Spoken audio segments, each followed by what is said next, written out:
আমাদের সকলকে স্বাগত জানাচ্ছি। আর এই ভিডিওটা হচ্ছে রাইস সেরিমনি বা অন্নপ্রাশনের একটা ভিডিও।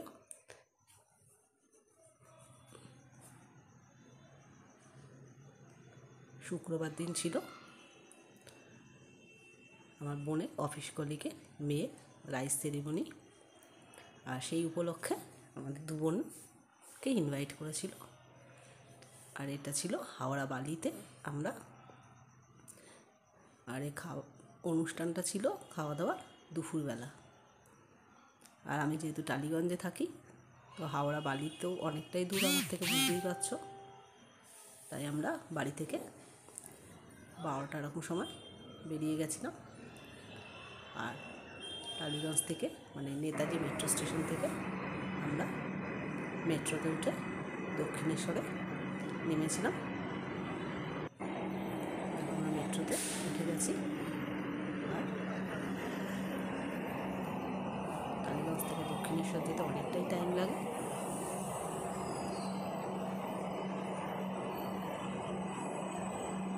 দক্ষিণেশ্বর থেকে আমরা দক্ষিণেশ্বর মেট্রো স্টেশন থেকে দেখো বেরোচ্ছি।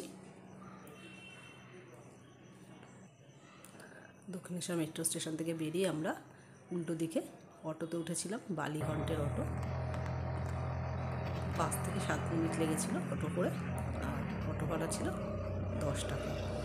আর এই অটো থেকে নেমে আমরা আবার উঠেছিলাম টোটোতে।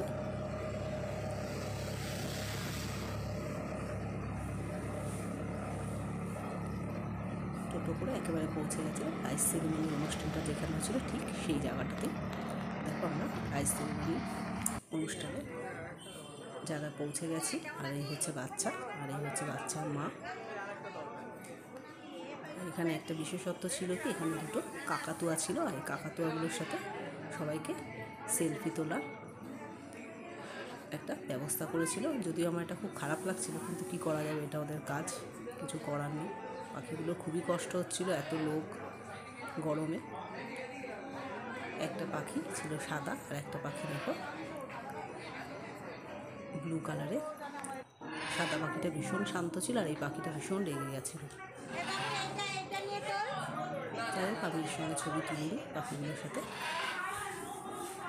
ছবি তোলা কমপ্লিট হয়ে গেছে। এবার আমরা খাবার জায়গায় পৌঁছে গেছি, কারণ যত বেলা হবে আমাদের অনেকটা দূরে আসতে হবে, ভিড়ও বাড়বে। তাই আমরা খেতে বসে গেছি। আর প্রথমেই দেখো পাতে চলে এসেছে নুন আর লেবু। এটা আমাদের উল্টো দিকের টেবিলে দিচ্ছে। তোমরা আগে দায়িত্ব নিয়ে ছেলেদের বিয়েটা দাও। এবার আমাদের টেবিলে চলে এসেছে নুন আর লেবু দিয়ে। দেখে দাও, ছেলে তো আছে। কই দেখছে, দেখছে না তো, এত বছর তো দেখলো না। এবার এসে গেছে জলের বোতল। একটা টেবিলে 4 জন করে বসেছিল, আমি আর আমার বোন, দেখতেই পাচ্ছ। আর আমাদের উল্টো দিকে ছিল আমার বোনের RSM আর একজন অফিস কলিগ।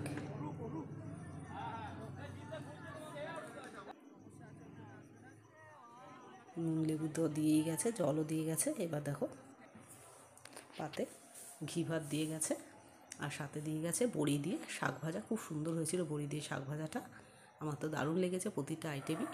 তারপর চলে এসেছে ভেজ ডাল আর ঝুরি আলু ভাজা।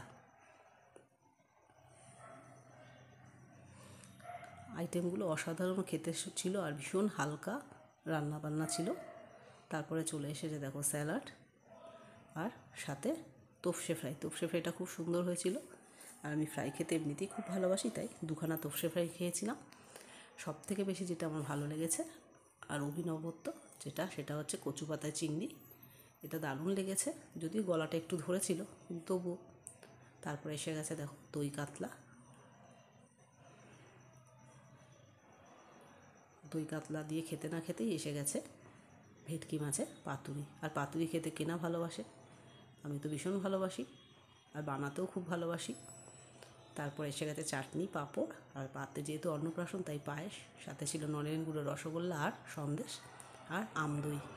আর তার সাথে ছিল হাজমোলা। আমাদের খাওয়া দাওয়া কমপ্লিট। খাওয়া দাওয়ার পরে কিছুক্ষণ একটু বসে গল্প করার পর আমরা ওখান থেকে আবার টোটো ধরে বেরিয়ে গেছিলাম।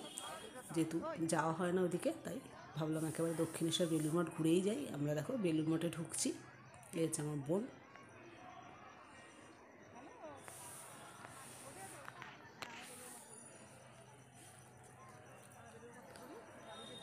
আমরা বেলুড় মঠে 4টে নাগাদ পৌঁছেছিলাম।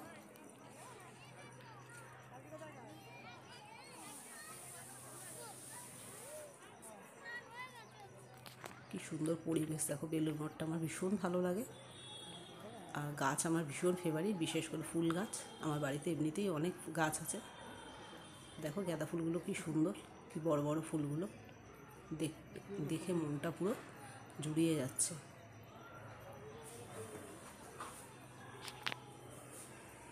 অসাধারণ সুন্দর প্রাকৃতিক দৃশ্য দেখো, চারিদিকে শুধু সবুজ সবুজ।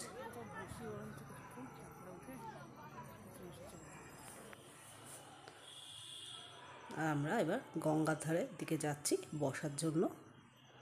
আর যেতে যেতে গঙ্গার ভিডিওটা করেছিলাম।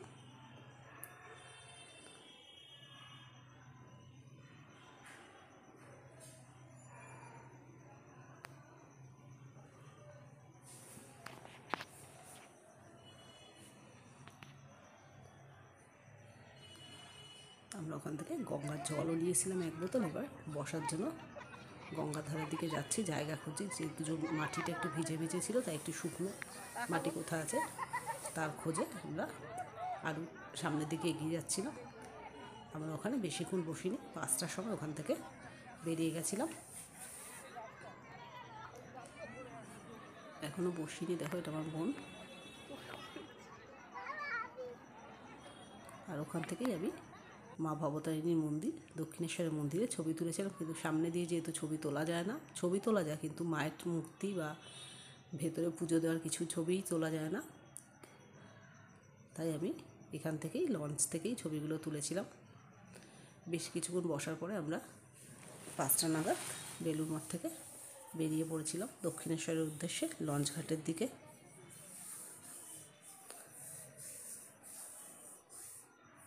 লঞ্চের টিকিট কেটে আমরা লঞ্চে উঠে গেছি। আর বেশ অনেকটাই টাইম লাগে দক্ষিণেশ্বর বেলুড় মঠ থেকে দক্ষিণেশ্বরে যেতে। তোমরা নিশ্চয়ই অনেকেই গেছো। আমরা অন্য সময় গেলে দক্ষিণেশ্বর থেকে বেলুড় মঠের দিকে যাই, যেহেতু আমরা আর সেদিন বালির দিক থেকে এসেছিলাম, তাই বেলুড় মঠে আসাই আমাদের বেশি সুবিধা ছিল। তাই বেলুড় মঠ থেকে আমরা দক্ষিণেশ্বরে এসেছিলাম। মাঝগঙ্গা বরাবর মোটামুটি আমরা পৌঁছে গেছি। বালি ব্রিজটা ক্রস করবো কিছুক্ষণের ভিতরে। বালি ব্রিজ ক্রস করার থেকে আর বেশিক্ষণ টাইম লাগে না দক্ষিণেশ্বরে পৌঁছতে।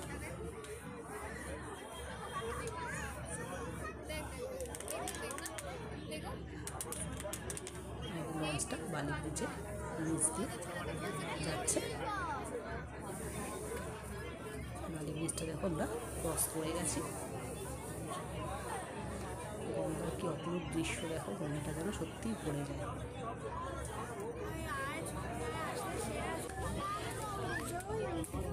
তখন যেহেতু সন্ধে হয়ে আসছিল, সূর্য ডোবার মুখে দেখো চারিদিকটা কেমন লালিমায় ভরে গেছে। কি সুন্দর লাগছে আকাশটা। আর তারই প্রতিচ্ছবি জলের মধ্যে পড়েছে, যেন আরও সুন্দর করে দিয়েছে গঙ্গার মুখকে।